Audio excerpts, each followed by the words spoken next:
Olá pessoal, tudo bem? Bem-vindos ao nosso canal, em que nós estamos no momento numa série de vídeos em que nós nos dedicamos a refletir um pouco sobre o bem-estar e os impasses ao bem-estar. Porque o bem-estar, é claro, quem não quer experimentar. Agora, o fato é que coisas muitas vezes atrapalham isso. E nós estamos nos dedicando a algumas dessas coisas que perturbam o nosso bem-estar. Quando nós escolhemos o nome desta série, nós tínhamos assim os obstáculos ao bem-estar ou os impasses ao bem-estar. Nós optamos por impasse, embora obstáculo seja uma palavra mais coloquial, mais usual. Mas por que isso? Porque existe uma sutileza, existem algumas sutilezas nas palavras que a gente usa, e nós vamos estar hoje falando sobre palavras, né? O obstáculo, a ideia do obstáculo, embora seja sinônimo de impasse, a ideia de um obstáculo, de um impedimento, de uma barreira, né? Passa intuitivamente a ideia de uma coisa externa, uma coisa exótica, fora de mim, né? Fora da minha vontade e que se superpõe, se impõe à minha realização de alguma coisa que eu quero, né? Então, o obstáculo normalmente tem a ideia, você tem uma estrada e tem uma rocha impossível de remover, isso é um obstáculo. Então, uma corrida de obstáculos, você tem que pular o obstáculo. O obstáculo foi colocado lá, está no seu caminho. Ao passo que, quando a gente fala... Desculpe. Quando a gente vai, por exemplo, comprar um imóvel, vai comprar uma casa, a gente começa a planejar, começa a ver. Lá no meio da tramitação, a gente descobre que tem um raio de um documento que a gente nem sabia que existia, mas que está lá, e se não for devidamente resolvido, perturba a negociação. Isto é um obstáculo, por assim dizer, é um obstáculo à finalidade que eu tinha. Eu quero comprar uma casa, mas agora eu tenho esse documento que eu tenho que providenciar, ou eu não tenho, eu não sei como é que faz. Isso é um obstáculo. Agora, o impasse, ele já tem mais a característica de da consequência de condições que eu imponho ou que eu preciso. Então, o impasse normalmente nas minhas convicções, nos meus valores, nas minhas decisões, momentos em que há um atracamento aí, você tem uma coisa enrosca na outra. Então, por exemplo, eu quero achar uma nova forma de investir meu dinheiro, escolho lá uma modalidade de investimento, mas eu vou percebendo com o passar do tempo, eu vou percebendo que o modus operandi daquele investimento, por alguma razão, fere aí algum valor meu, ou algo que não me agrada o suficiente, ou é algo que ultrapassa um pouco as minhas habilidades matemáticas. Eu falo, opa, aqui eu posso estar pisando em areia movediça, eu posso estar pisando, estou andando descalço no escuro, não está muito bom, não aconteceu nada, mas poder. Essa é a ideia do impasse, né? E que o impasse vem de mim, não é propriamente algo que foi imposto a mim de fora, mas é algo que de uma certa forma eu me imponho ou recai sobre mim em função das condições que eu próprio crio, condições interiores, a minha apreciação subjetiva do que está acontecendo. Para exemplificar um pouco esse princípio, nós podemos nos remeter, para variar, podemos nos remeter à mitologia, à antiguidade greco-romana. E hoje nós vamos falar um pouquinho sobre o rei Midas. Rei Midas, alguns aqui com certeza sabem já disso, mas eu não sabia. O rei Midas é o nome de uma série de reis da Frígia. A Frígia, para aqueles de vocês que se lembram, já foi objeto de um outro vídeo nosso, quando nós falamos do Esopo. Esopo, o contador de histórias, que ele era escravo, mas era anão, ele tinha uma série de limitações físicas, o que o levou a contar histórias para as crianças. E ele começou a se esmerar tanto, ele começou a primar tanto pelas histórias que ele contava, que mesmo quando ele saldou a dívida de escravidão dele e foi liberto, era de novo um cidadão livre, ele tinha liquidado a dívida, ele preferiu permanecer, eu não sei se era Atenas ou se era outra cidade grega, mas ele decidiu permanecer lá onde ele estava, só que agora como um homem livre e exercendo esse ofício que ele havia tornado primoroso. Então essa é a Frígia, ele era de lá, ele não quis voltar para a Frígia. A Frígia hoje é a região, basicamente, você tem a Turquia. Essa era a região geográfica. Esse é um lugar que de vez em quando você tem alguns cidadãos, alguns habitantes que se tornam ilustres. Bem, a Frígia era, em tempos remotíssimos, muito antes do Esopo, foi governada por alguns reis por nome Midas. O mais antigo deles, né, que é o Midas mítico, é o Midas mitológico, este Midas recebeu nos seus domínios, no seu quintal, apareceu lá um sátiro. O sátiro é aquela divindade menor que diverte as pessoas, de onde vem a palavra sátira. Esse sátiro se chamava Silenos, né? Sileno. E ele era o sátiro principal do deus Dioniso. Dioniso, então, alguns andantes ali encontraram o Sileno, sátiro, desacordado aparentemente. Tudo leva a crer que Sileno, a gente sempre imagina um sátiro, né, como metade bode e jovem, mas Sileno já era um sátiro, todas as representações dele são representações de um sátiro já de idade. Parece que ele já não era muito novo. Então, algumas versões falam que ele estava bêbado e caiu dormindo ali. Outras dizem que ele simplesmente se afastou dos domínios de Dionísio e se perdeu. Fala-se um monte de coisa. Mas trouxeram o Sileno para a presença do Midas. E o Midas ficou com ele alguns dias a conferir se realmente era o Sileno, né? Ele ficou lá uns 10 dias na corte do Midas. E o Midas decidiu levá-lo de volta para Dioniso. Então ele montou uma comitiva e eles foram e levaram o Sileno para o Dioniso. Onde foi isso, eu não faço a menor ideia. Assim. Mas o fato é que eles uma caravana que foi lá, sei lá onde, e devolveram. E o Dioniso ficou muito agradecido e disse a Midas, ofereceu a Midas que Midas fizesse um pedido, que ele daria em retribuição, em gratidão ao retorno do Sileno. E aí o Midas falou assim, bom, então eu quero que tudo que eu ponha a mão vire ouro. Tudo que eu tocar vai virar ouro. A Dioniso falou, ok, realizado está dado aí, você daqui para frente, o que você toca vira ouro. E ele voltou feliz da vida. Ele deve ter sido algumas horas muito felizes na vida do Midas, né? Porque você imagina que passatempo bacana, que hobby legal. Eu encosto, vira ouro maciço. Tom.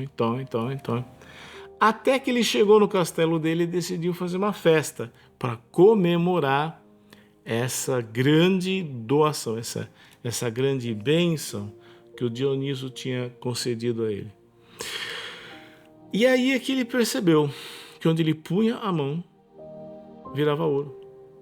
A comida virava ouro, E tem uma descrição no texto que é muito interessante, que fala assim, que quando ele tocou o cálice de vinho, diz que o vinho tornou-se gelidamente pétreo.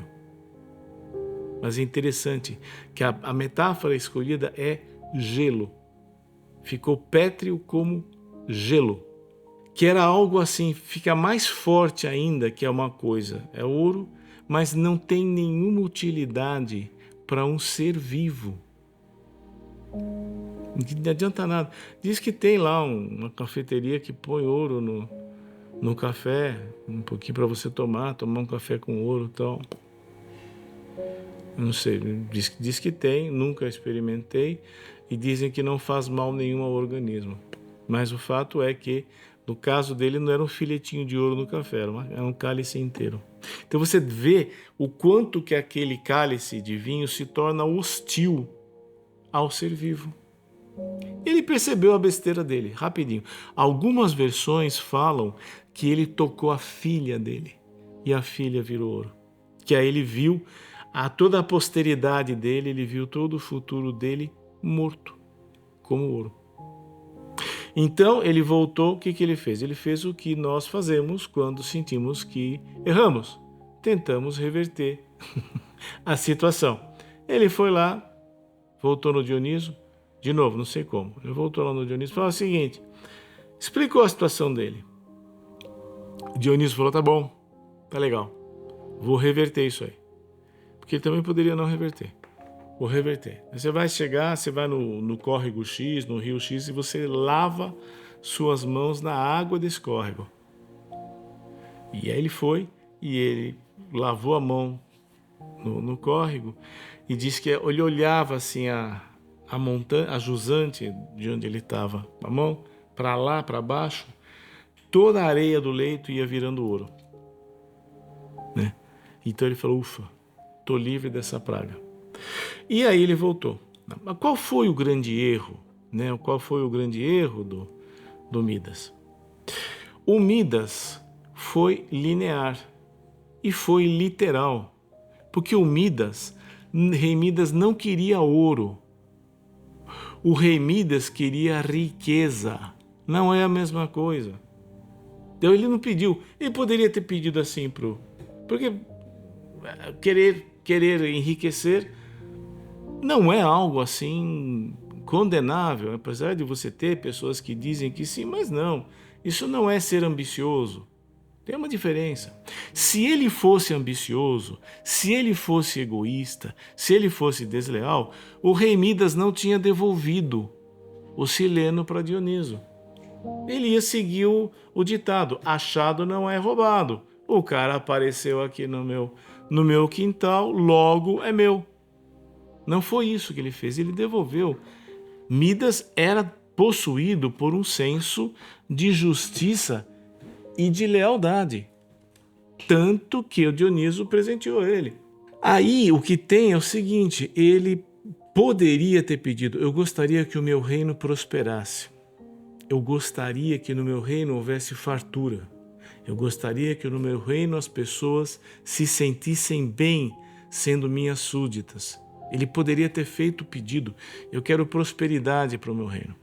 Ele poderia ter várias maneiras de colocar, mas ele colocou da maneira linear e literal. Eu quero tudo, quero ouro. Eu não queria ouro. Tanto que quando ele viu a xícara, o cálice, ele logo se tocou que não era ouro que ele queria. Ele queria fartura. É outra coisa. Ele fartura, queria um cálice de vinho. Isso não é a mesma coisa que ouro. Então, as psicoterapias contemporâneas que nós temos, as psicoterapias que trabalham com a palavra, as psicoterapias psicodinâmicas, as cognitivas, falam assim, tem uma constatação que é relativamente universal. De um jeito ou de outro, colocado de uma maneira ou de outra, todos eles vão dizer assim, duas coisas sobre nós. Primeira coisa é que nós sabemos mais do que nós nos falamos. Então, nós sabemos mais do que dizemos a nós mesmos e do que dizemos ao nosso terapeuta. E a segunda coisa é que nós falamos mais do que sabemos para nós mesmos e para o nosso terapeuta. Então, nós temos uma relação disjunta, nós temos uma relação, de uma certa forma, com um grau de impasse entre nós mesmos e as nossas palavras. Agora, isso por um lado, que a gente já falou nos outros vídeos, por um lado é uma estratégia, né, brilhante, mas que pode produzir brilhantes enganos. Nem sempre, né? Não sejamos pessimistas, a maior parte do tempo é tudo muito bem sucedido, obrigado. Nós não somos um poço de equívocos, isso aí é... Você tem uma frase assim, você passa metade do seu tempo fazendo besteira e a outra metade do tempo se desculpando. Conversa, né? Fala sério, né? Não precisamos anunciar a vida mental de uma maneira tão pessimista, né? Tão descolada da realidade, né? Muitas vezes acertamos, em algumas ocasiões erramos. Por quê? Qual é o grande drama aí? Qual é o grande problema de enxergar as coisas nessa ótica?